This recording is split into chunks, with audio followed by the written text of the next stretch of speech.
우리 신앙을 고백하면서 주일날 예배를 주님께 드리도록 하겠습니다. 자, 우리 신앙을 고백합니다. 주님, 예수 그리스도는 우리를 구원하신 주님입니다. 우리는 세상을 속량하신 이 한 분 하나님을 예배합니다. 우리 주님 안에는 성부, 성자, 성령이 계시며 그의 인성은 신령입니다. 그러나 우리를 구원하시기 위하여 세상에 오셔서 우리의 성정을 취하셨습니다.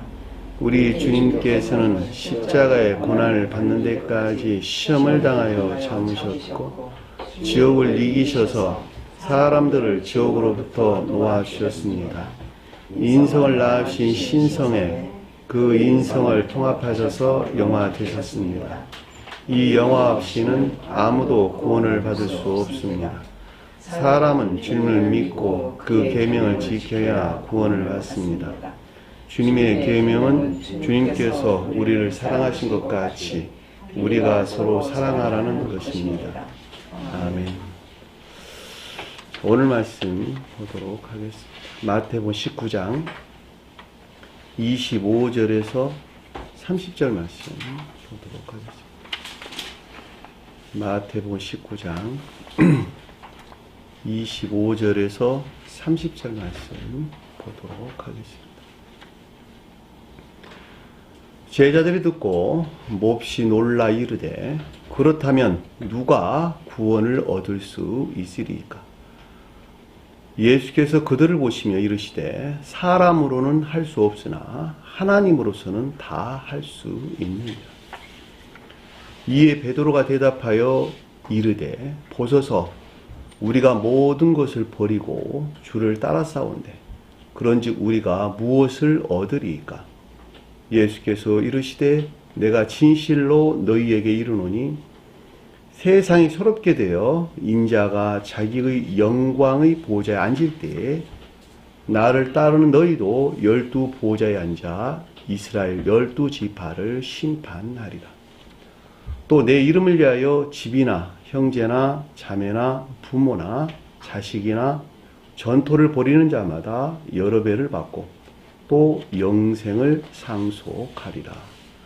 그러나 먼저 된 자로서 나중되고 나중된 자로서 먼저 될 자가 많으니라. 아멘. 지난 시간에 공부했던 내용을 잠시 살펴보도록 하겠습니다. 20절에 보니까 청년이 그에게 이르되, 청년이라고 하는 것이 선과 진리에 속한 애정, 일반적으로는 진리에 속한 애정하는 자를 말합니다. 처녀들은 뭐가 그러든 선에 속한 애정을 표정하는 거예요. 자, 청년과 처녀가 같이 언급될 때에는 청년은 진리에 속한 애정을, 처녀는 선에 속한 애정을 표정한다. 일반적으로 이야기할 때는 청년 그럴 때 선과 진리에 속한 애정을 표정한다. 이렇게 이해하시면 됩니다. 자, 그에게 이르되 그랬는데 신령 천적인 것들에 속한 내면적인 지각이나 가르침이 있었다라고 하는 거죠. 내면적인 지각이라고 하는 것은 개별적인 사람에 대해서 언급할 때 내면적인 지각이란 말, 교리적인 것들에 대한 내면적인 지각이 있었다라고 하는 것이고, 주님에게서 말미암았을 때에는 그것이 저와 여러분들이 설명할 때에는 교리적인 가르침들을 뜻한다라고 하는 것을 명백하게 이해될 수가 있는 것이죠. 이 모든 것을 나의 어려서부터 내가 지켰사온데, 어려서부터 지켰다라는 말의 뜻인데, 이 어리다는 말이 네오테스라는 단어예요.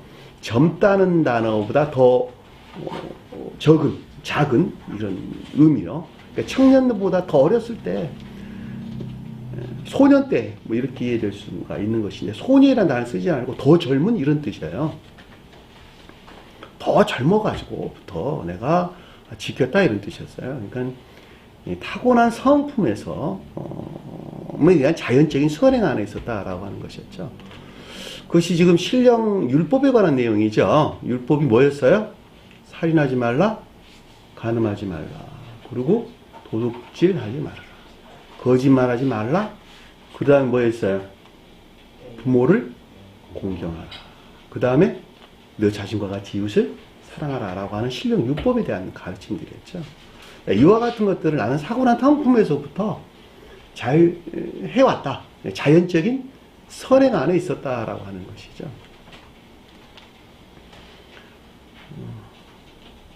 그런데 아직 무엇이 부족하냐니까. 아직 무엇이 부족하냐. 아직 천적이고 영적인 가르침에 미치지 못한 열등한 상태에 있는 것이 무엇입니까? 라는 말의 뜻이었죠. 부족하다라고 하는 것은 너무 늦다, 미치지 못하다 이런 뜻으로 그 자체로 볼 때 거룩한 것들 안에 있지 못하고 아직 열등한 상태에 있는 것이 도대체 무엇입니까? 라고 하는 것이죠. 열등한 상태에 있는 것이 부족하니까. 예수께서 그에게 이르시되, 자, 주님이 자연적인 사람에 대해서 언급할 때 예수는 속사람을 가리키는 것이에요. 주님의 속사람. 속사람이 성령으로 잉태되어 출생한 신령 존재에 속한 신령 선을 예수라 그랬죠. 자, 저와 여러분들이 설명할 때 예수는 성을 넣어서 주님을 표현한다 이렇게 설명드렸단 말이죠. 그래서 예수는 신령 존재에 속한 신령 선으로부터 또는 속사람으로부터 이렇게 이해될 수 있고, 자, 겉사람 안에 있는 거룩한 영적인 것들에 대해서 선언하기를, 그에게 폐임이 선포하기를. 뭘 선포했냐 그랬더니 내가 온전하고자 할진대. 자, 신령 율법이 온전히 확증된 거룩한 선 안에 있고자 할진대, 또는 신령 율법에 속한 사랑에 속한 선 안에 있고자 할진대, 있고자 바랄진대, 그렇죠? 사랑에 속한 믿음이나 또는 인애에 속한 믿음 안에 있고자 할진대, 성언을 가르치면서 말합니다. 그렇죠? 그것이 결과적으로 열매를 맺는 것이니까, 열매 맺는 자들이 온전한 믿음 안에 있는 것이죠. 온전한 믿음 안에 있는 것입니다. 그러니까는 2000년 전에 오시던 주님의 자연적인 사람에 대해서 언급할 때는 신령 인성 안에 있는 것들로 신령 사랑에 속한 신령 선용 안에, 신령 선용이라고 말하든 신령 선이라고 말하든 같은 말이에요. 그러니까 신령 선은 뭐고 신령 선용은 뭡니까? 같은 말이죠. 자, 신령 선용 안에 있고자 할 텐데, 그 가운데 있고자 하는 열망, 이런 것을 가리킨다라고 하는 것을 잘 볼 수가 있겠죠. 가서. 간다는 말이, 먼 곳 위에서부터 아래로 안내하다 이런 뜻이야. 위에서부터 원어 자체가 휘파고를 한다는데, 이 말이 위에 있는 것들을 아래로 끌어내린다, 안내한다 이런 뜻이에요. 자, 마음이 주님 사랑 안에 있고 생각이 주님 지혜 안에 있단다면 사랑과 지혜 안에 있는 것들을 아래로 끌어내린다. 자연적인 것들 안에 끌어내린다. 또는 겉사람 안에 끌어내린다. 또는 진리 안에 있는 것들로 끌어내린다. 교리 안에 있는 것들로 인도하고 안내한다. 이런 말이란 말이야. 힙하고라는 단어는 그런 단어야. 위에서 아래로 끌어내린다. 끌어내려가지고 뭘 하냐 그랬더니 너가 너 소유를 팔아라는 거야. 분리시키라는 것이죠. 판다는 말이 매매한다 이런 뜻이에요. 매매한다. 그러니까 거룩한 선을 전유받기 위한 지식들의 교류나 가르침 안에 있어야 된다는 것이죠. 교류나 가르침 안에. 뭐 하려고? 선을 전유받으려면 어떠해야 되겠어요? 여기서 소유라고 일컫는 내가 가진 것, 나에 속한 것, 그것이 뭐였어요? 고유 속성 안에 있는 것이죠. 고유 속성에 속한 악에서 분리돼야 된다라고 하는 것을 잘 볼 수가 있겠죠. 그리고 그 가운데 있는 사람은 어떤 상태에 있을까? 가난한 자에게 주라 그랬는데, 가난한 자가 뭐였어요? 가난한 자가 집에서 공부했다면 알아야 되잖아. 가난한 자, 진리들의 결핍이나 무지 안에 있는 상태. 진리 결핍이나 무지 안에. 그럼에도 불구하고 그것들을 향한 열망 안에 있는 자. 왜냐하면 가난한 자가 부자가 되고자 하는 열망이나 갈망이 있는 것 같이 진리들이 결핍이나 무지 가운데 있으나 그럼에도 불구하고 거룩한 진리 안에 있고자 하는 열망이나 갈망 안에 있는 자들이 가난한 자다, 영적으로 가난한 자다라고 하는 것을 잘 볼 수가 있겠죠. 그렇죠? 가난한 자에게 주라라는 그것에서 비롯된 것들 안에 있어야 된다라고 하는 것을 잘 볼 수가 있죠. 그러니까 우리가 성경 말씀에서 가난한 자가 아니고서는, 가난한 자가 표징하는 믿음 안에 있지 아니하고서는 본인을 들여서 교회에 나올 수가 없는 것이에요. 교회에 나온다라고 하는 것은 진리들이 선 안에 있다 이 말이에요. 그러니까 진리들이 선 안에 있을 수가 없는 것이죠. 그러니까 그 가난한 자 나사로, 가난한 나사로, 거지 나사로가 아니라 가난한 나사로예요. 원어를 보면 그 자도 결국은 구원받았죠. 아브라함의 품 안에 있었다는 말은 구원받았다는 말이 되죠. 그 가운데 있지 못했던 단순한 지식만 가지고 있던 자들은 부유한, 풍부한 지식만 있었던 자들은 지옥으로 멸망을 당했죠. 자, 부자와 나사로 관계에서 우리가 잘 볼 수가 있는 것입니다. 자, 그리하면 하늘의 보화가 내게 있으리니, 이 보화라는 말이 보물상자 이런 뜻인데, 천기에 속한 것들이죠. 천기에 속한 사랑이나 지혜에 속한 것들, 또는 선과 진리에 속한 것들. 그렇죠. 그것을 가지고 있을 텐데, 내게 있다라면 가지다, 소유하다 이런 뜻이야. 그러니까 하늘이 뭐예요? 하늘이 뭘까? 경희자매님, 하늘은? 천개. 네, 천개. 가장 높은 뜻에서는? 경희자매님, 가장 높은 뜻에서는? 네? 천개를 가리키 가장 높은 뜻에서는? 주님이시죠. 네, 신령, 인성. 주님이란 말이 맞긴 한데, 그 말을 신령, 인성이란 말로 표현하는 것이 정확해요. 자, 신령, 인성이 곧 천개예요. 신령, 인성. 그 신령, 인성이 천개고, 이 땅에서는 교회예요. 요 낱말에 대한 여러분들이 명확한 개념을 가지고 있어야 오늘 공부하는 이스라엘의 12지파를 심판한다는 말이 무슨 말인가라고 하는 것을 명백하게 이해할 수 있어요. 신령, 인성과 천개, 대응하는 지상의 교회. 자, 신령, 인성은 주님의 몸이다 그랬단 말이죠. 그 몸이, 우리 몸이 살아있으려면 영혼으로부터 살아있는 것 같이 신령, 인성은 곧 그 영혼이 신령 사랑과 신령 지혜다라고 하는 거예요. 그 관계에 대한 개념을 여러분들이 충분하게 이해하고 있어야 되는 거예요.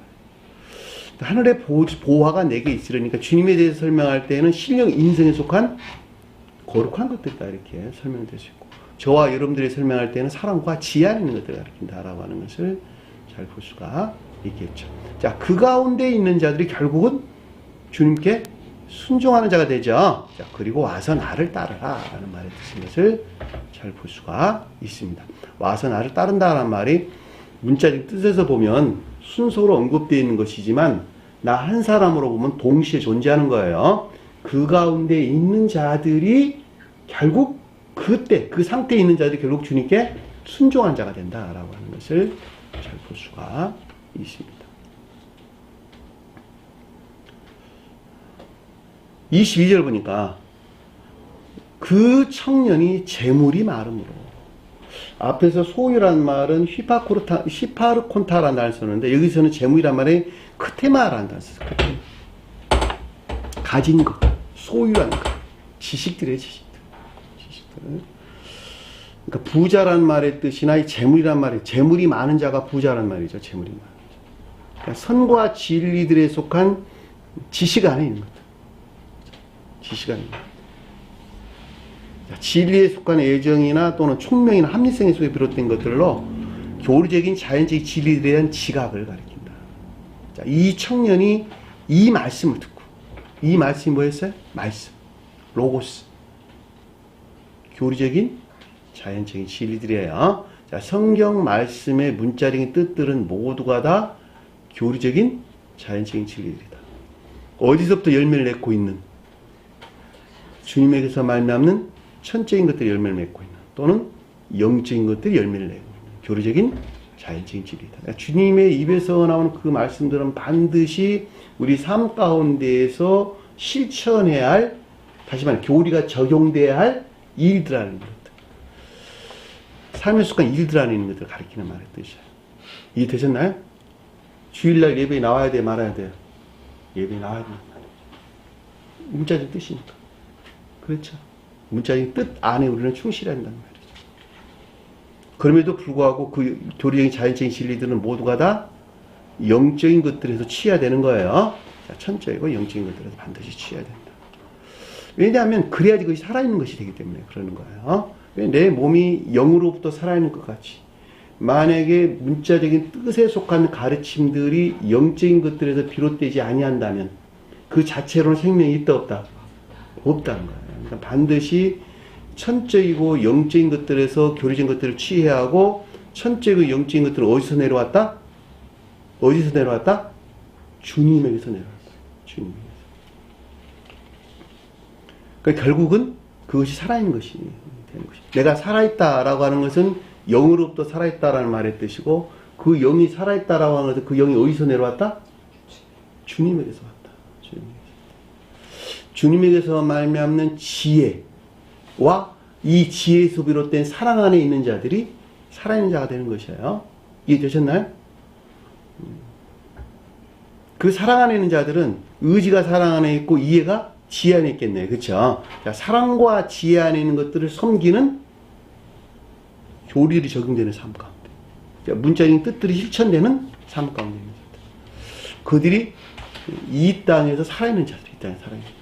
나머지는 다 죽어있는 자들이에요. 말씀을 듣고, 이 청년이 이 말씀을 듣고 이 같은 가르침들에 대한 지각이 있었는데 재물이 많음으로 근심하며 가느니라. 이것들에 대한 지식들 위에는 가지고 있지 않았다는 거예요. 아, 이래야만 되는 것이구나 라고 하는 선과 진리에 대한 지식들을 가지고 있다는 거예요. 그럼에도 불구하고 근심했다. 마음의 고통이 왔다고 하는 것이잖아요. 마음의 고통이 왔는데 여기서 제가 설명을 하기를 두 부류로 나눠진다. 하나는 중생에 입문하던 자들이 있고, 하나는 입문하지 아니한 자들이 있다. 자, 입문한 자들은 시험에 동참하는 자들이에요.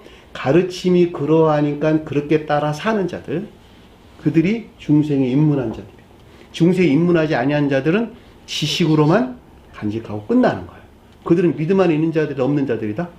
믿음 안에 있는 자들이 아니라는 거예요.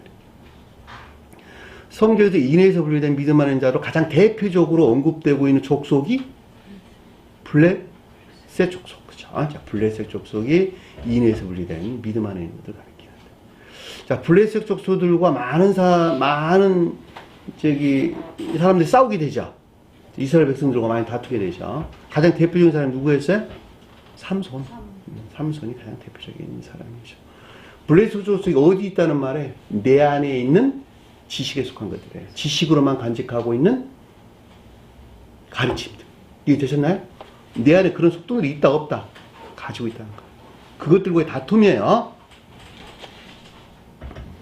그럼에도 불구하고 우리가 이 시간이나 공간 안에 가져오게 되면 블레셋 족속에 해당하는 믿음 안에 있는 자들이 있고 또 중생에 입문한 자들이 있다는 말이죠. 이 두 부류로 나눠진다라고 하는 것을 잘 볼 수가 있죠. 이 세 교회 안에서 일어난 일들이에요. 여러분들은 어디 들어가야 될까? 국자매님? 어디로 들어가야 될까? 중생에 입문하는 자들이 들어가야 되겠죠. 반드시 중생에 입문해야 돼요. 자, 중생이 입문하지 아니하고서는 아까 하늘의 보화가 너 안에 있을 것이라고 하는 것들 안에 있을 수 있다 없다?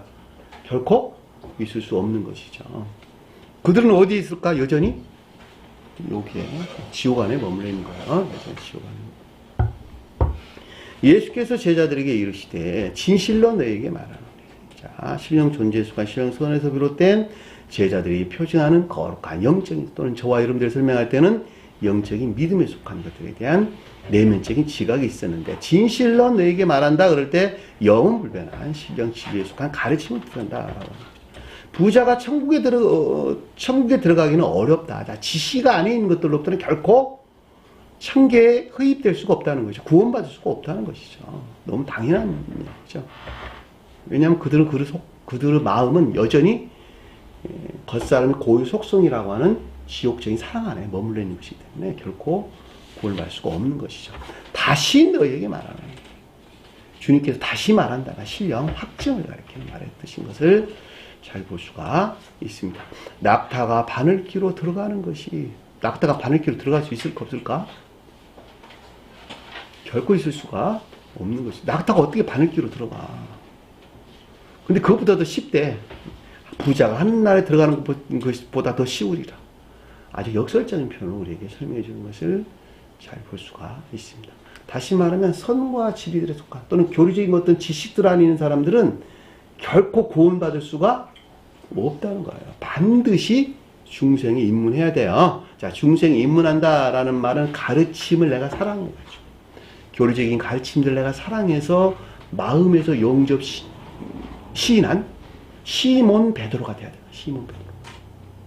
베드로는 이해 안에 있는 믿음, 지식 안에 있는 믿음. 시몬 베드로는 마음에서, 의지에서, 진리를 사랑해서 마음에서 영접 시인하는 믿음. 자, 마음에서 영접 시인하는 믿음 안에 있는 자들, 그 다음에 뭐가 뒤따라 나오죠? 순종. 베드로 형제 누구였어요? 안드레. 마음에서 영접 시인한 자들은 반드시 동시에 순종이 따라오는데, 가르침에 순종이나 복종이 따라오는데, 그것을 안드레 그랬단 말이죠. 안드레. 지금 제자 중에서. 자, 그 가운데 있는 자들은 인애가 있겠네, 그렇죠? 왜냐하면 진리를 행하는 것이 선이니까 그 가운데 사랑이나 인애가 있겠죠. 왜? 가르침이 주님에게서 온 것이니까. 사랑 자체이시고 지혜 자체이신 주님으로부터 가르침이 왔는데, 그 가르침을 내가 사랑해서 마음에서 믿고 순종한다면 그것이 사랑이나 인애를 드러내는 것이 되겠죠. 어디서? 삶 속에서. 요한. 사랑이나 인애를 야곱. 삶 속에서 드러내는 것을 요한 그랬단 말이에요. 그래서 베드로와 안드레와 야고보와 요한. 첫 번째 나왔어. 어디 안에서, 한 사람 안에서 일어나는 것들이죠. 자, 중생에 입문한 자들은 그 상태에 있단 말이죠. 그들을 주님께서 들어서 제자 삼으신 거예요. 나머지는 거기서 다 파생되어 나온 것들이란 말이에요. 나머지 제자들은 다. 선 안에 있는 것, 진리 안에 있는 것, 지혜 안에 있는 것, 총명 안에 있는 것. 이해되셨나요? 이 네 제자에서 파생되어. 엄격히는 세 제자예요. 세 제자에서 파생되어 나온 거예요. 그것이 나머지 12제자를 우리에게 일러주는 말의 뜻인 것을 잘 볼 수가 있습니다. 자, 그럼에도 불구하고 안타깝게 많은 사람들이 중생에 입문한 자들은 거의 찾아보기가 매우 힘듭니다. 다만 그냥 지식들만 사랑해요. 지식들만. 그럼에도 불구하고 그 자신 스스로가 진리를 사랑한다고 여긴다는 말이죠. 그것이 가장 큰 문제예요. 25절 보니까 제자들이 듣고 몹시 놀라 이르시되. 자, 제자들이라고 하는 것은 그의 제자들이에요. 자, 그것이 앞에 공부했죠.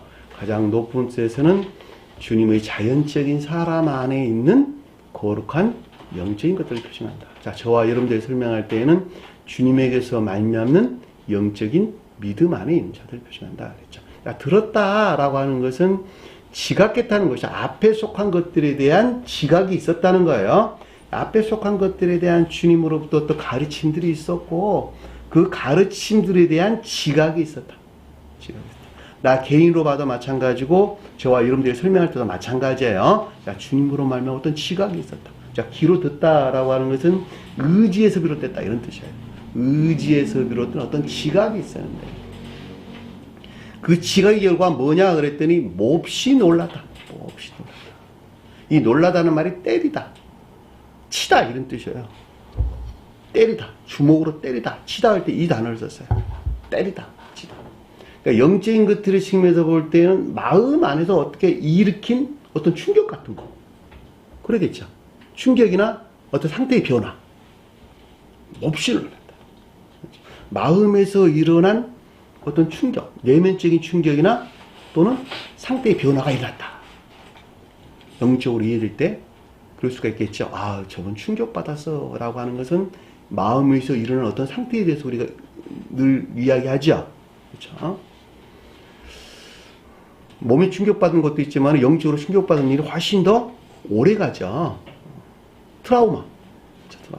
어렸을 때나 또는 어떤 아주 안 좋지 않은 경험을 하게 될 때 그 충격이 오래 간다는 거죠. 잊혀지지 않냐고. 충격받았다. 그 말은 마음에서 일으킨 어떤 충격이나 상태의 변화. 그리고 말하기를 레고란다. 교리적인 것들에 대한 지각 또는 가르침들이 있었는데, 그렇다면 누가 구원을 얻을까? 누가 구원을 얻을까? 누가 구원 받을 수 있습니까? 구원이란 말이 무슨 말입니까? 영은 자매님, 구원이란 말이 악과 거짓으로부터 해방하는 말씀의 뜻이죠. 자, 지옥적인 사랑에서 해방되어 천계적인 사랑 안에 나가는 것이 구원이란 말의 뜻이에요. 그러면 누가 겉사람의 고유 속성에 속한 온갖 악과 거짓들로부터 분리돼 가지고 천사적인 고유 속성에 속한 사랑과 지혜, 또 이것들을 섬기는 선용 안에 선한 삶 가운데 있을 수 있겠습니까? 도대체. 상황이 이렇단다면 신령 율법을 잘 지켜야 되고, 나는 어릴 때부터 그걸 잘 지켰는 주제예요. 앞에서 쭉 이어진 가르침들이에요. 나는 타고난 성품을 잘 행해왔고 지금 열심히 잘하고 있고 주일 예배도 잘 나가고 있고 여러 가지로 잘 도와주고도 있고 다 하고 있는데,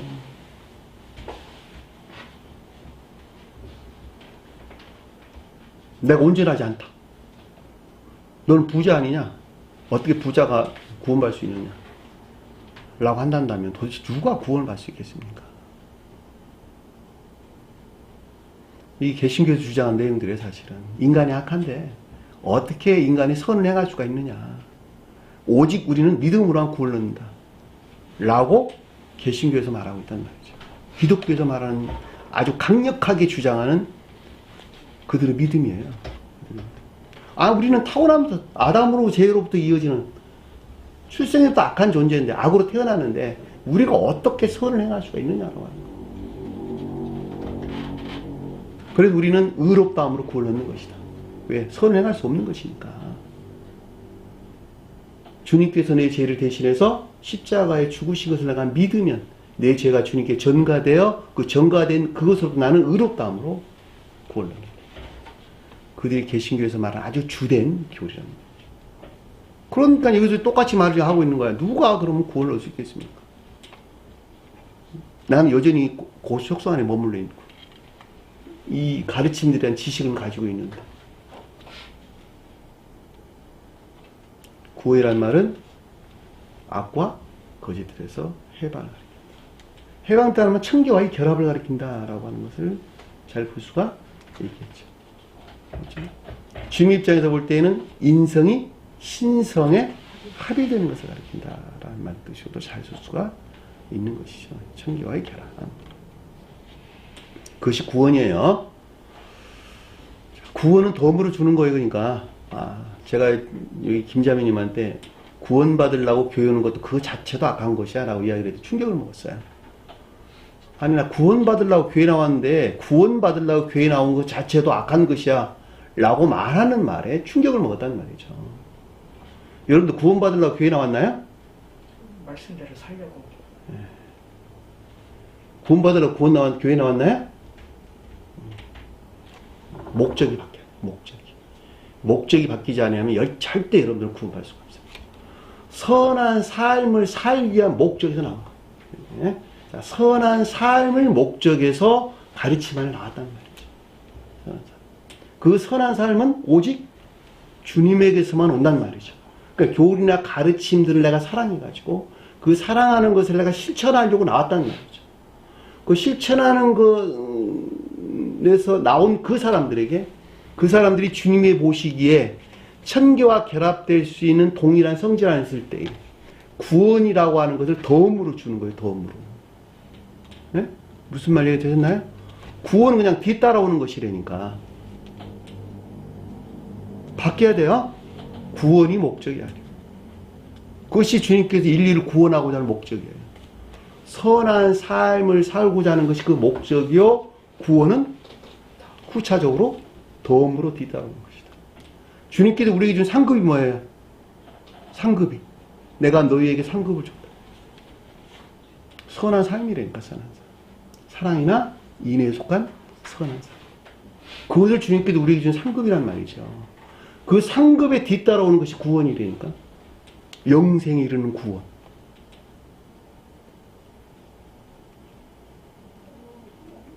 그러니까 난 구원받으려고 교회 나왔어 라고 하는 사람들은 선한 삶이 뒤로 밀려가지고 그냥 믿음으로만 구원한다라고 하는 이상한 아주 개팍한 교리들이 거기서 파생되어 나온단 말이죠.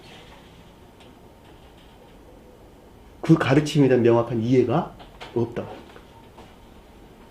26절 보니까 예수께서 보시며 그들에게 이르시다는 말이 에이포이라는 단어가 있었어요. 내면적인 지각 가운데 있었는데, 이 보신다라면 엠블레포라는 단어, 안에 있는 것을 봤다 이런 뜻이야. 안에 있는 것을 봤다.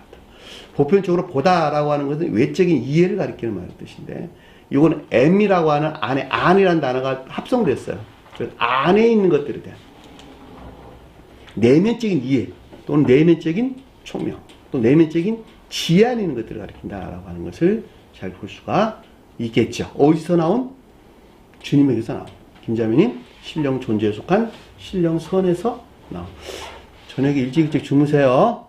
김자매님, 아침에 좋으시면 어떡해. 지금 바짝 차리고 집에 가서 물론 이제 뭐 심층적으로 공부를 할 줄로 믿지만 그래도 너무 무겁죠. 세상에 제일 무거운 거 들고 있느라고 고생 많으세요.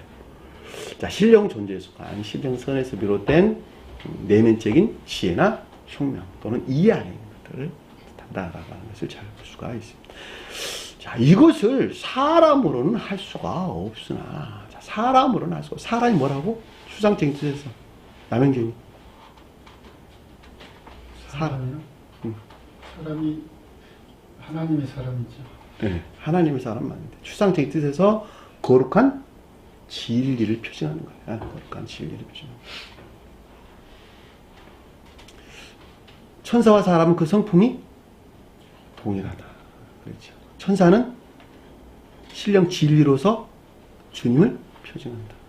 이 땅에 있는 사람도 동일하게 신령 진리로서 주님을 표징하는 것이죠. 그래서 거룩한 진리를 표징한다. 아담이란 말이 원래 히브리에서 아담이란 말이 사람이라는 단어예요. 거룩한 진리 안에 있는 자들. 거룩한 진리 안에 있다. 그걸 아담 이렇게 우리에게 설명돼서 나왔다. 그러니까 여기서 지금 사람으로는 할 수 없으되라는 말은 그 자신 스스로부터 거룩한 진리 안에 있을 수 있다 없다. 거룩한 진리 안에 있을 수 없다는 것이죠. 주님께서 우리에게 주시고자 하는 보호 안에 있을 수가 없다는 거야. 너 자신 스스로부터 거룩한 진리 안에 또는 교회에 속한 진리 안에 또는 주님에게서 말미암는 진리 안에 너희 자신 스스로부터는 진리 안에 있을 수 없으나 누구로부터? 하나님으로서는 모두 하실 수 있느니라. 파스 모두란 뜻이에요. 모두 하실 수 있는. 하나님이 누구라고요? 하나님 누굴까? 하나님. 여호와 하나님 할 때 여호와는 신령 선 안에 있는 주님. 하나님은 신령 진리 안에 있는 주님. 그렇죠. 자, 여호와 하나님 그럴 때 여호와는 신령 사랑에 속한 신령 선을 표징하고 하나님은 신령 지혜에 속한 신령 진리를 표징하는 거예요. 그래서 하나님 언급돼서 나오는 거예요. 왜냐하면 교회에 속한 모든 것들은 신령 지혜로서 주님에게서 말미암기 때문에 그러는 거예요. 이해되셨나요? 자, 신령 사랑에서 발출되어 나온 신령 지혜에 속한 신령 진리 안에 천기나 교회가 실제한다는 말이죠. 이해되셨나요?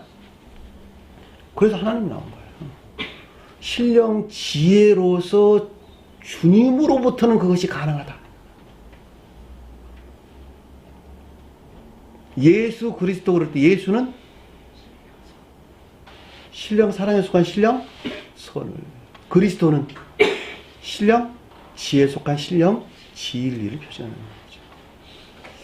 그러니까 신령 인성 안에 있는 신령 선을 예수, 신령 인성 안에 있는 신령 진리를 그리스도라는 말로 설명돼서 나왔어요. 이해되셨죠? 그러니까 여호와 하나님이라고 말하든 예수 그리스도라고 말하든 동일한 한 분, 우리 주님을 가리키는 말의 뜻인 것을 잘 볼 수가 있어요. 그럼에도 불구하고 그 다소 차이가 있다 한다면 예수 그리스도는 이 땅에 홀로 오신 주님께서, 이 땅에 오신 주님께서 홀로 성취하신 인성을 신성에 합일하신 주님 자신을 가리켜서 신령 인성 이렇게 설명을 하는 것입니다. 따라서 우리가 인류의 구원이라고 하는 것은 오직 예수 그리스도로만부터 있다라는 말이 영화 대신 주님으로만부터 구원이 성취된다 이런 뜻이에요. 이해되셨나요? 그 차이점을 여러분들이 좀 알았으면 좋겠다라고 하는 거예요. 그러니까 구약에서 여호와 하나님이 언급되는 것과 신약에서 예수 그리스도가 언급되는 이유는 그래서 이렇게 차이가 난다라고 하는 거예요. 한 분 주님을 가리킴에도 불구하고 그 성질이 그런 차이가 있다라고 하는 거예요. 그래서 하나님으로부터 된다라고 하는 것은 주님의 자연적인 사람에 대해서 지금 서술하고 있기 때문에 가장 높은 뜻에서 그래서 하나님이 언급돼서 나오는 거예요. 만약에 교회에 대해서 언급돼서 나왔단다면 그리스도라는 말로 언급돼서 나오는 것이 맞겠죠. 그렇죠? 왜냐하면 그리스도라고 하는 것이 예수가 표징한 신령선에서 발출된 신령 진리를 가리키는 것이니까 신령선에서 발출된 신령 진리로만부터 저와 여러분들은 구원을 얻는단 말이죠. 사람 안에 있을 수 있다면 거룩한 진리 안에 있을 수도 있단 말이죠. 그러니까 마태복음서는 가장 높은 데에서 신령 천체인 것들을 지금 주님의 영화 과정을 우리에게 설명해 주고 있다라고 하는 것을 잘 볼 수가 있고, 그리고 속죄 언급할 때에는 천적인 교회에 속한 자들의 거듭남, 그 중생에 대해서 우리에게 설명해 주고 있는 것을 잘 볼 수가 있습니다. 자, 27절 보니까 이에 베드로가 대답하여 그에게 이르되, 자, 베드로가 뭐라고요? 아까 난 설명드렸는데 믿음. 베드로가 믿음을 표현하는 것이죠. 자, 믿음이 이해 안에 있고, 이해 안에 있는 것이, 이해에 속한 믿음 안에 있는 것이 총매에 속한 믿음으로 제고되는 것이죠. 자, 총매에 속한 믿음은 지혜에 속한 믿음으로 그 끝이 없이 고양되는 거예요. 고양된다. 그러니까 베드로가 언급돼서 나올 때는 지혜에 속한 믿음 또는 총매에 속한 믿음, 또는 이해에 속한 믿음, 또는 단순한 지식에 속한 믿음을 우리에게 설명해 주고 있다라고 하는 것을 잘 볼 수가 있겠죠. 그러니까 이 베드로가 언급돼서 나올 때에 그 주제의 일치에서 이해해야 된다라고 하는 것을 잘 볼 수가 있겠죠. 그 주제의 가르침이 지금 어떤 부분에서, 어떤 궤도에서 우리에게 설명해 주고 있는 것인가. 갈릴리 바다에서 불러들인 베드로의 믿음과 여기서 말하는 믿음은 차이가 있다라고 하는 것을 잘 볼 수가 있는 거예요. 그러니까 주님에 대해서 설명할 때는 신령 천적인 지혜에 속한 믿음 안에 있는 것을 가리킨다라고 하는 것을 잘 볼 수가 있습니다. 자, 이와 같은 것들, 이 가운데 있는 것들에 대한 분별이나 판단이 있었는데 그것이 대답하다라는 뜻이에요. 대답하다는 멋멋으로부터 판단한다, 결정한다 이런 뜻이에요. 원래 본연의 뜻에서 볼 때. 그러니까 이 가운데 있는 것들에 대한 분별이나 판단을 가리킨다라고 하는 것을 잘 볼 수 있고, 자, 그에게 이르렀다라고 하는 것은 거룩한 신령 천체인 것들에 대한 내면적인 시각을 가리킨다라고 하는 거예요. 자, 신령 천체인 것들이라는 말을 제가 설명을 드릴 때는 주님이 자연적인 사람에 대해서 지금 설명을 하고 있는 거예요. 저와 여러분들이 설명할 때는 거룩한 영적인 것들에 대한 내면적인 지각이라는 말로 여러분들이 이해하시면 됩니다. 제가 앞에 신령이라는 말을 붙이면 주님의 자연적인 사람에 대해서 제가 설명을 할 때 앞에 신령이라는 말을 붙여서 설명을 합니다. 그러니까 저와 여러분들이 설명할 때는 신령이라는 단어를 전혀 쓰지를 않아요. 참고로 알고 있으면 좋겠습니다. 자, 보소서. 우리가 모든 것을 버리고 주를 따라 싸운대. 자, 모든 것을 버렸다라는 말이 무슨 말일까? 전현경님, 베드로가 말하기를 내가 모든 것을 버렸대. 자기가 가진 걸 다 버렸대. 총매에 속한 믿음으로부터, 또는 이해에 속한 믿음으로부터, 또는 지혜에 속한 믿음으로부터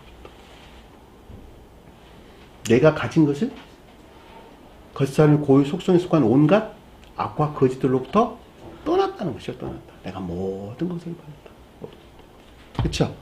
자, 겉사람의 고유 속성에 속한 온갖 악하고 거짓된 것들로부터 내가 분리되다. 떠났다. 내가 모든 것을 버렸사옵니다. 그리고 어떻게 했다는 거예요?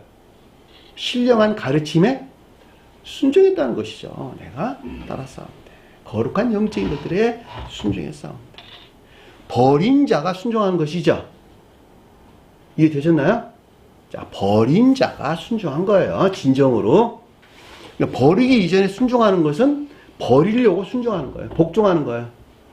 이해되셨나요? 내가 떠나기 전에 복종하는 것은 버리려고 복종한다 이런 뜻이에요. 그러나 진정한 의미에서 순종이라는 말의 뜻은, 복종이라는 말의 뜻은 버린 자가 복종한 것이란 말이에요. 이해되셨죠? 무슨 말인지.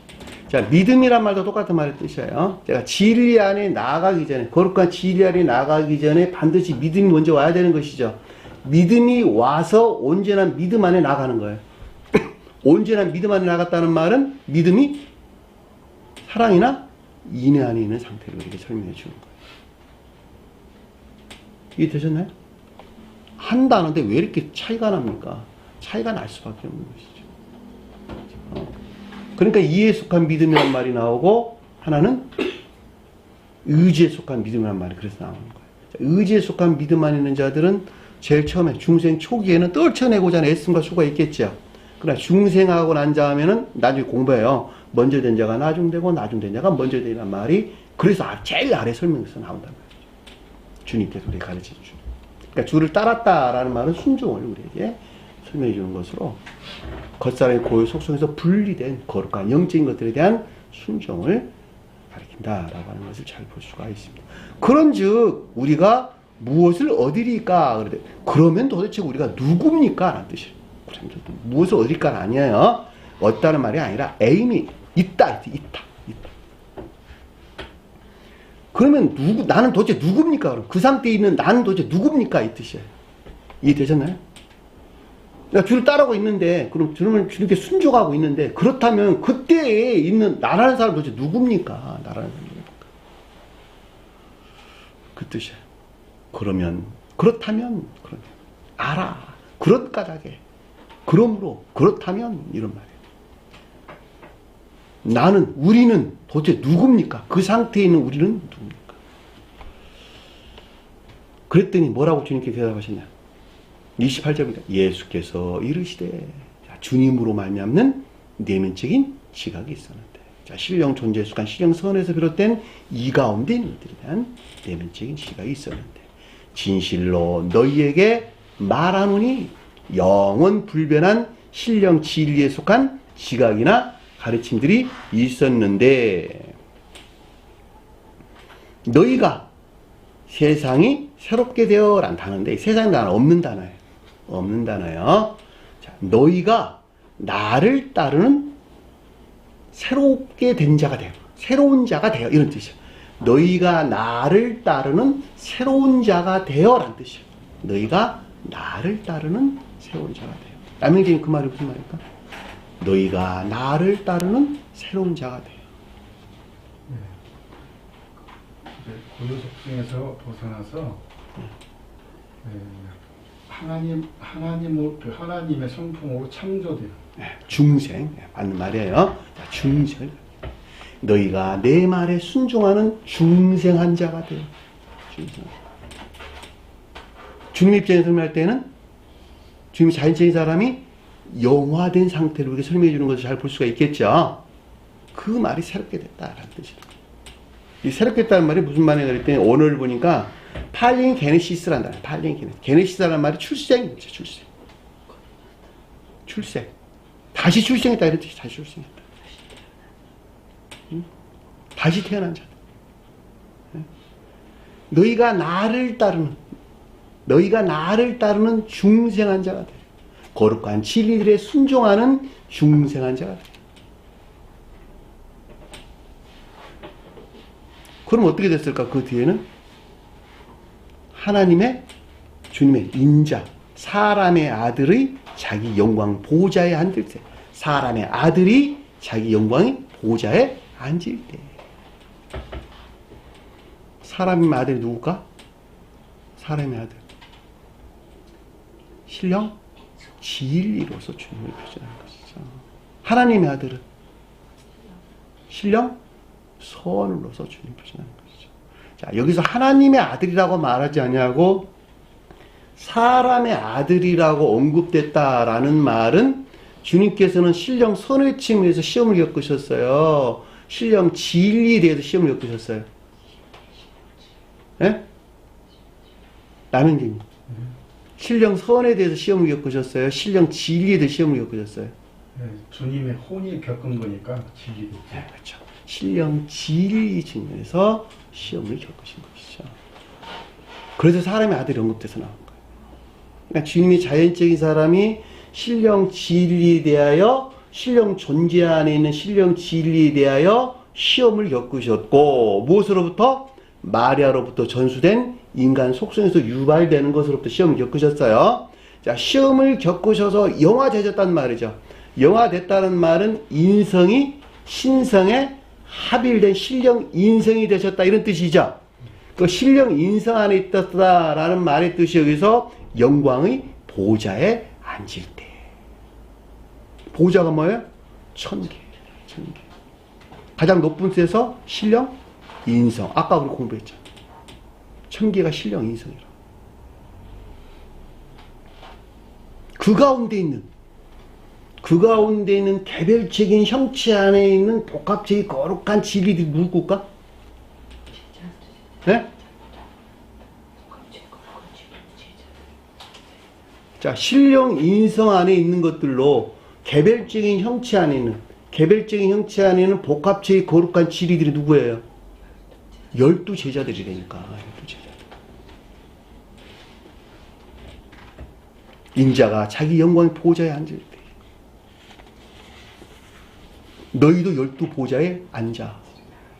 이해되셨나요? 분리될 수 있다 없다? 하나는 있다니까. 신령 인성에 속한 신령 소용 안에 있는 것들을 완성해 가는, 성취해 가는 개별적인 형체 안에 있는 복합적인 거룩한 진리들을 12 뭐야? 제자.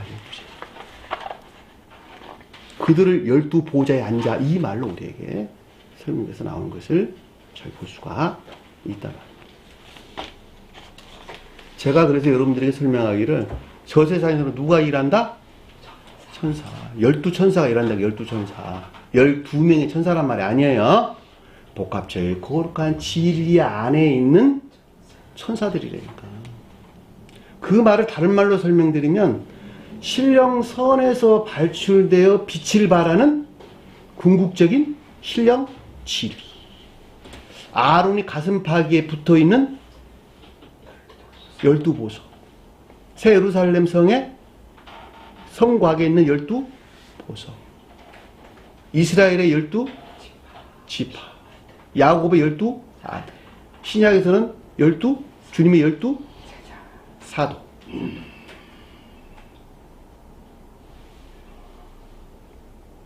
우리가 구원받는다는 말이 무슨 말이에요? 그러면 주님이 신령 소용 안에 들어가는 거야. 소용 안에. 주님이 신령 소용이라고 하는 개별적인 형체 안에 우리가 들어가는 것이라는 거죠. 그것이 구원받은 자의 받았다라는 말의 뜻인 것을 잘 볼 수가 있죠. 그러니까 신령 인성이라고 하는 것은 신령 사랑과 신령선, 신령 사랑과 신령 지혜, 또 다른 말로 같은 말이에요. 신령 선과 신령 진리, 신령 선과 신령 진리, 그리고 이 가운데 있는 것들을 우러주는, 이 가운데 있는 것들을 섬기는 신령 소용이 있죠. 그 신령 소용 안에 있는 복합체의 거룩한 진리들, 그것을 12제자다 또는 12사도다, 12보석이다, 12보좌에 앉았다라는 말의 뜻을 우리가 잘 볼 수가 있습니다. 주님께서 홀로 성취하신 거예요. 홀로 성취하신 거. 뭐를 한다는 거예요? 그 가운데 앉아가지고 12지파를 심판한다. 그 말이 무슨 말일까요? 12지파를 심판한다. 김장현님, 12지파를 심판한다는 무슨 말이에요? 심판한다는 무슨 말이에요? 심판한다 말이 무슨 말이에요? 심판. 너네가 너 심판할 거야? 운동경이라 심판한다는 말 많이 쓰잖아. 축구경이라 심판이 있잖아. 심판. 옳은 것과 그런 것을 분별하네. 그렇죠. 그렇죠. 결정한다. 판단, 결정한다. 그 심판이라는 문자의 뜻을 이해한다면. 근데 일반적으로 성경에서 심판이라는 말은 영벌에 대해서 우리에게 설명해 주는 것을 잘 볼 수가 있죠. 심판받은 자들. 대부분 영벌에 대해서 우리에게 설명해 주는 것이죠. 그냥 문자의 뜻을 이해한다면 심판이라는 말은 판단하고 결정하는 것이다. 크리노라는 단어를 썼어요. 크리노. 동사는 크리시스라는 단어를 썼어요. 그러니까 판단하다, 결정하다 이런 뜻입니다. 그러니까 12지파를 심판한대. 그러니까 그 말은 무슨 말일까? 그럼 12지파를 심판한다. 12보좌에 앉아가지고 12지파를 심판한다. 이스라엘이 12지파를 심판한다. 이스라엘이 뭘까? 네? 이스라엘 영적인 교회죠. 야곱이 이스라엘 됐죠. 야곱이 이스라엘 됐다. 야곱은 문자적인 뜻에 속한 믿음을 표시한다. 그렇죠? 문자적인 뜻에 속한 외적인 믿음을 표시한다. 또 자연적인 믿음이라도 아무 상관이 없겠네요. 야곱. 이스라엘은 영적인 믿음을 표시하는 거죠. 자, 문자적인 뜻 안에 간직되어 있는 영적인 진리들에 속한 믿음을 표시하는 것이죠. 이스라엘이 12아들 낳았어요? 야곱이 12아들 낳았어요? 네? 야곱이 낳은 거죠. 그럼 야곱은 문자적인 뜻에 속한 믿음 안에 있다고 설명을 했으니까 문자적인 뜻에서 열매를 맺고 있는 12이네. 그쵸? 그래, 안 그래? 근데 이스라엘이라고 말했으니까 문자적인 뜻에서 열매를 맺고 있는 영적인 것들이네. 그쵸? 자, 문자적인 뜻에서 열매를 맺고 있는 것들은 다 어디서 오는 거예요? 아까 설명드렸잖아. 문자적인 뜻들의 가르침들은 모두가 다 천적이고 영적인 것으로 비롯된다. 그것은 오직 그 근원은 주님에게서 타고 내려온 것이죠. 그러니까 교회에 속한 것들과 교회에 속하지 아니한 것들을 판단 분리해서 심판한다 이런 뜻이라니까. 이스라엘. 어디 안에서? 교리들 안에서. 이 삶에 속한 교리들 안에서 영적인 것들과 영적인 교회에 속한 것들과 아닌 것들을 판단하고 결정해서 영벌에 처하는 일을 한다니까. 12이 주님 제자들이 어렵나요? 그것이 심판이라니까. 심판. 저 제자는 주님이 심판을 천사가 했어요? 주님이 하셨어요? 주님이 천사를 통해서 심판했다니까. 그 천사가 여기서 말하는 12이니까 같은 말이니까. 그러니까는 교회에 속한 것들과 교회에 속하지 아니한 것들을 심판한다라고 하는 것을 우리가 잘 볼 수가 있겠죠. 그러니까 결과적으로 12이 표징하는 선과 결합된 복합적인 거룩한 진리 안에 있는 자들은 이 삶의 팀에서, 이 삶 가운데에서 교회에 속한 것들과 교회에 속하지 아니한 것들을 안다, 모른다. 안다는 거야, 다 안다는 거야. 주님께 속한 교리하는 것들과 아닌 것들을 판단한다, 판단을 못한다. 판단한다니까, 판단한다.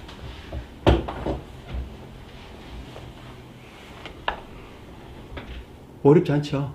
어렵지 않습니다.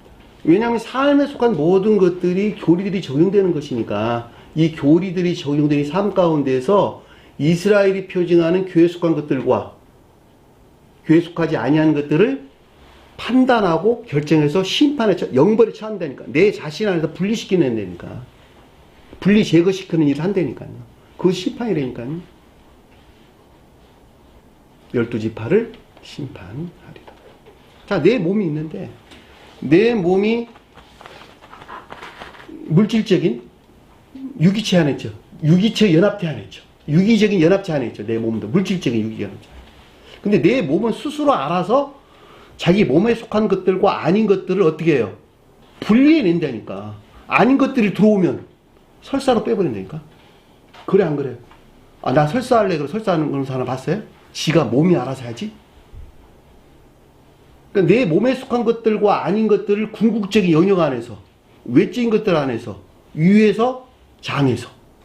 궁극적 외적인 것들 안에는 바로 갈라내는, 지옥으로 보내는 그 심판이라니까. 내가 주님 몸 안에 있다 한다면 똑같은 일이 일어나, 안 일어나요? 똑같은 것들이 일어난다. 왜? 내가 주님 몸 안에 있는 자니까. 12이라고 하는 영적인 유기체 안에 있는 것이니까 내가. 그 영적인 유기체 안에서 하나로 결합되어 있는데 그 가운데 있는 것들과 아닌 것들을 내가 그 자신 스스로가 알아서 나누면 되니까. 이 땅의 삶도 똑같다니까. 이 땅 삶 가운데에서도 내가 주님께 속한 것과 아닌 것들을 명백하게 안 되니까. 그리고 그것들 자기가 나눈다니까요. 그러니까 여러분들이 가르치는 선생님 말을 들으라 자꾸 이야기하는 거예요. 왜? 아직 그것들이 안 세워져 있거든, 교리가. 교리가 안 섞여져서 계속 뒤섞이는 거야. 그걸 나누려고. 그걸 나누어 놓으려고. 이렇게 하라, 저렇게 하라. 내 말을 들으세요. 반드시 내가 가르친 말에 따라야 됩니다. 라고 이야기를 하는 거예요. 그걸 보고 있으니까. 교회 속한 것도 아닌 것들을 나누어 놓으려고. 심판하리라. 이해되셨죠? 29절 보니까. 또 내 이름을 위하여 집이나 형제나 자매나 부모나 아내라는 단어가 빠졌어요. 아내나 자식이나 전토를 벌이는 자라. 자, 분리시켰다는 것이죠. 여기서 집, 형제, 자매, 부모, 아내, 자식, 전토라고 하는 것은 반대의 뜻에서 우리에게 설명해 주는 것으로 이것들이 표징하는 것들에서 분리되는 것을 일컫는 말씀의 뜻이에요. 그러니까 앞에서 제자들이 내가 다 버리고 모든 것을 버렸는데 라는 말이 버린 것을 뭘 버렸다는 거예요? 뭘 버린다는 거예요? 요거 집이나 형제, 자매, 부모, 아내, 자식, 전토. 반대의 뜻에서 이것들을 버리는 거야 다. 그러고 난 다음에 뭐라고 그랬어요? 100배를 받고 또 영생하리라. 그걸 버릴 때 100배를 받는데 여러 배란 말이 100배란 뜻이에요. 헤카토. 그리고 영원한 생명을 얻으리라. 영원한 생명 안에 있으리라. 소유하다 있으리라. 그러면 여기서 집이란 말은 마음이죠. 마음. 내면적이나 외면적인 마음. 마음과 생각, 행동 안에 있는 모든 것들, 행위 안에 있는 모든 것들을 포함하는 우리 마음이라는 거예요. 내면적이나 외면적. 마음 안에 있는 모든 것들. 주님의 집은 성소죠, 성소. 주님의 집. 성소 안에는 지성소와 성소. 그리고 뜰이 있었죠. 지성소는 신령 천적인 것들. 성소는 신령 영적인 것들. 뜰은 신령 자연적인 것들. 이거 주님의 집이었단 말이죠. 내 마음과 생각. 그리고 행위 안에 있는 것들이 내 집이야. 내 마음의 집이야. 그건 분리될 수 없는 하나 안에 있는 것이니까. 자, 그 가운데 있는 것들로 형제는 선한 뜻에서 선에 속한 애정 안에 있는 것들. 반대로는 악에 속한 애욕 안에 있는 것들. 성경 말씀의 문자의 영적인 뜻은 항상 선한 뜻과 악한 뜻 두 가지를 가지고 있어요. 자매는 진리에 속한 애정 안에 있는 것들. 반대로는 거짓에 속한 애욕 안에 있는 것들을 가리킨다. 라고 하는 것을 잘 볼 수가 있겠죠. 그걸 떨쳐내야 되는 것들이야, 다. 부모는, 아버지는 내적인 악을, 어머니는 내면적인 거짓들을, 악과 결합된 내면적인 거짓들이란 말이죠. 그렇죠? 반대의 뜻, 선한 뜻에서는 선과 진리를 가리킨다라고 하는 것을 잘 볼 수가 있죠. 내적인 선과 내면적인 진리를 가리킨다라고 하는 거예요. 그래서 어머니는 일반적으로 교회를 표징한다 그럴 때 교회가 다 진리 안에 있기 때문에 어머니를 교회를 표징한다 그러고 여자들도 또한 다 진리 안에 있기 때문에 다 교회를 표징한다 이렇게 설명해서 나온 거예요. 그러니까 파테르와 메테르. 자, 파테르는 아버지, 메테르는 어머니를 가리킨다. 내적인 악과 내면적인 거짓. 또 분리된다. 아내는 뭘까? 나로 보면 아내는 뭘까? 부모로부터 파생되어 나왔죠. 그렇죠? 악과 결합된 거짓에서 파생되어 나온 것이죠. 자, 거짓에 비롯된 악과 이 악에 속한 거짓이 아닌 거죠. 왜냐하면 부모로부터 파생되어 나온 아들이 있다면 아들이 진리를 가리키는 것이니까 내면적 부모가 표징하는 반대쪽에서 부모가 표징하는 것들에서 파생되어 나온 거짓에서 비롯된 악과 이 악에 속한 거짓 아닙니다. 그래서 여기서 아내라는 설명될 수가 있는 것이죠. 자식은 테크노이라는 단어. 일반적으로 아들 그럴 때 히오스라는 단어에서는 헬라어에서 히오스라는 단어는 선에서 발출되어 나온 진리를 가리키는 말의 뜻이에요. 근데 여기서는 그 단어를 쓰지를 않고 테크노라는 단어를 쓰는데 교리 안에 있는 진리, 선한 뜻에서 교리 안에 있는 거짓된 믿음이나 또는 거짓 가리켜서 여기서 테크노라는 단어를 썼어요. 그렇죠?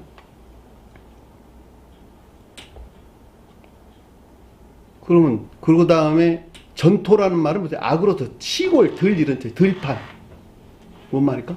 들판 밭 내 마음의 밭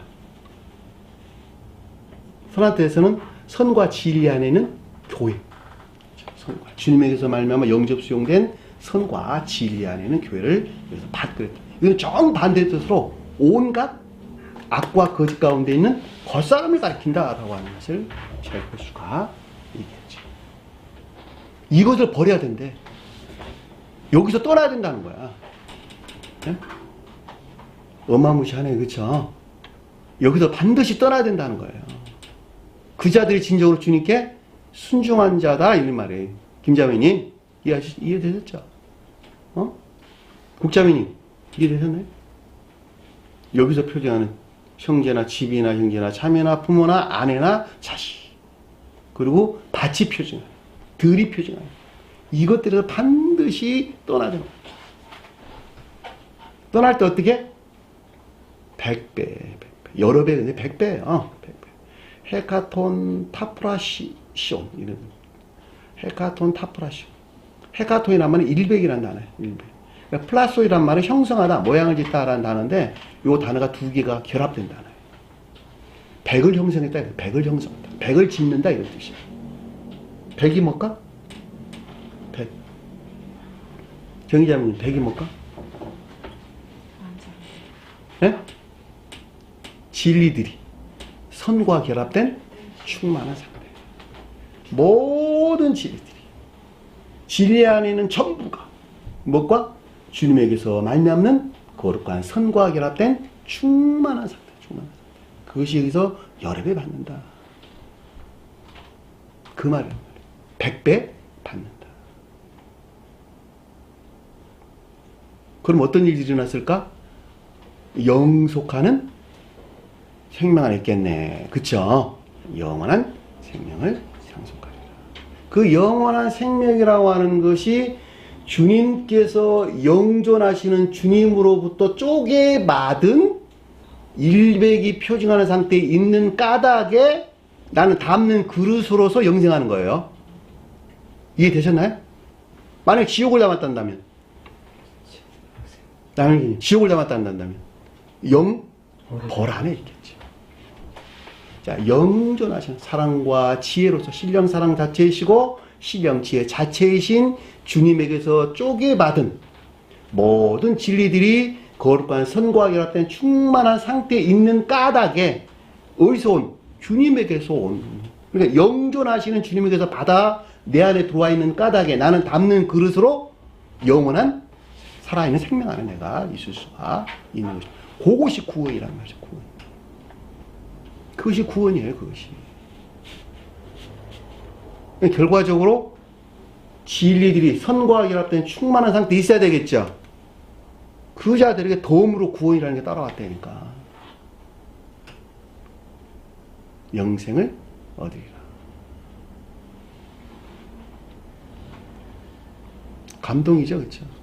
지금 교회에서 얼마나 엉터리를 가르치고 있는지 아주 명백하게 이해될 수가 있다. 아니, 성경 가르침이 이러한데 여기서 뭘 더 이상 설명을 여러분들에게 할 수 있겠냐. 그런데 여러분들이 주목할 것은 30절에 나오는 말씀을 반드시 주목을 해요. 주님께는 이미 보고 계시는 거예요. 뭐라고 설명했냐? 먼저 된 자로 나중된 자가 나중된 자로 먼저 될 자가 많으리라. 많으리라. 먼저 된 자로 나중된다는 말은 무슨 말일까? 먼저 된 자로 첫째 된 자가 나중된대. 첫째란 말이 무슨 말일까? 베드로가 첫째네. 가인이 첫째였죠. 그렇죠? 그렇죠? 그럼 무슨 말? 첫째 된 자로 나중된다. 가인이 첫째였고 베드로가 첫째였고 루벤도 첫째였네. 다 장자였네. 장자. 인애에서 분리된 믿음 안에 있는 자들. 믿음이 먼저 왔어. 믿음 안에 너희가 먼저 나왔어. 그럼에도 불구하고 인애에서 분리된 자. 먼저 된 자가 나중된다. 우리가 이 가르침만에 나오기 위해서는 반드시 시간적으로 볼 때 믿음이 먼저 와야 되는 것이죠. 그럼에도 불구하고 장자는 누구였어요? 인내하는 자. 인내하는 자가 장자입니다. 에섭과 야곱 관계에서 내가 아까 야곱은 믿음을 표정한다 그랬죠. 에서는 영은자면 에서는 인내를 표정한다. 에서가 장자였어요? 야곱이 장자였어요? 에서가 장자였죠. 근데 믿음 안에 있는 것들이 에서 관계 안에서 불편했어? 불편하지 않았어요? 불편했잖아. 에서를 화나게 만들었잖아. 에서 화하기 위해서는 어디로 가야 돼? 반드시 다따나로 가야 된다니까. 믿음 아닌 자들은 반드시 교리적인 가르침 안에 나아간단 말이죠. 교리적인 가르침 안에 나아가서 예서가 표징하는 인내 아닌 것들과 결합될 수 있는 성질 안에 내가 바뀌어져야 되겠죠. 반드시. 그래 안 그래요? 예서가 장자라니까. 그래서 먼저 된 자를 낳는다는 말은 에서와 결합될 수 없는 성질 안에 여전히 남아있다. 그 자가 나중된 자가 된다는 거예요. 자, 이 교회 안에 있는 자들 중에서 믿음 안에는 먼저 나왔으나 결과적으로 자기가 열매를 맺지 못한 인내라고 하는 생명 안에 있지 못한다면 그 자는 나중된 자가 된다. 왜 야곱이 바다나람이 자기 삼촌 집에 가가지고 종로로 돼야 했고, 그리고 예서를 만나러 다시 가나안 땅에 와야 되는 거예요. 왜 예서가 장자였고 야곱이 찾아 있는 것인가 라고 하는 것을 잘 볼 수가 있다 말입니다. 자, 인내에서 분리된 믿음 안에 있는 자들은 인내에 속한 것들을 더럽히고 모독하게 되죠. 그래 안 그래요? 그 말이 아인이 밭에서 누구를? 가인이 아벨을 돌로 쳐 죽였다. 인내 아닌 것들을 다 모독했다. 왜 모독되게 되죠? 왜 모독되게 될까? 자기 사랑에서 취하니까. 진리들을 자기 사랑에서 취하니까. 자기 사랑이나 세상 사랑 목적에서 믿음 안에 있는 것들을 취한다니까. 그러니까 인내하는 것들이 다 더럽혀지고 모독된단 말이죠. 루벤이 자기 아버지 심상에 올랐죠. 그랬죠. 또한 마찬가지죠. 교리 안에 있는 모든 것들이 더럽혀지고 모독된다. 그런 자들에게 영적인 가르침들 열어 보일까? 안 열어 보일까? 결코 열어볼 일이 없겠죠. 열어볼 일이 없습니다. 그럼 나중된 자가 뭔 된다는 말은 무슨 말일까 그러면? 인내에 속한 믿음 안에 있는 자를 우리에게 표준입니다. 왜 인내가 나중에 오는 것이니까 그러는 거예요. 믿음이 먼저 와서 인내라고 하는 열매를 맺게 되는 것이죠. 시간적으로 볼 때 인내가 나중에 오는 것이죠. 그럼에도 불구하고 상태란 측면에서 볼 때는 인내가 장자예요. 왜냐하면 인내가 선이기 때문에 그러는 거예요. 이 선으로부터 진리들이 파생되어 나오고 선과 진리 안에 있는 것들을 실천하는 것에서 선한 삶 가운데 우리가 나갈 수 있기 때문에 그렇다라고 하는 것을 잘 볼 수가 있습니다. 자, 여기까지 오늘 공부하도록 하겠습니다. 주신 말씀 마음속에 깊게 새기시고 한 주간도 승리하는 저와 여러분들을 간절히 축원합니다. 주기도문 하는 것으로 오늘 공부를 마치도록 하겠습니다. 자, 하늘에 계신 우리 아버지 이름을 거룩히 여김을 받으시오. 나라의 마옵시며 뜻이 하늘에 준 것 같이 땅에서도 이루어지리라. 오늘날 우리에게 일용할 양식을 주옵시고 우리가 우리에게 죄진 자를 사하여 준 것 같이 우리 죄를 사하여 주옵시고 우리를 시험에 들게 하지 마옵시며 다만 하에서 구하옵소서. 나라와 권세와 영광이 아버지께 영원히 싸움나이다. 아멘.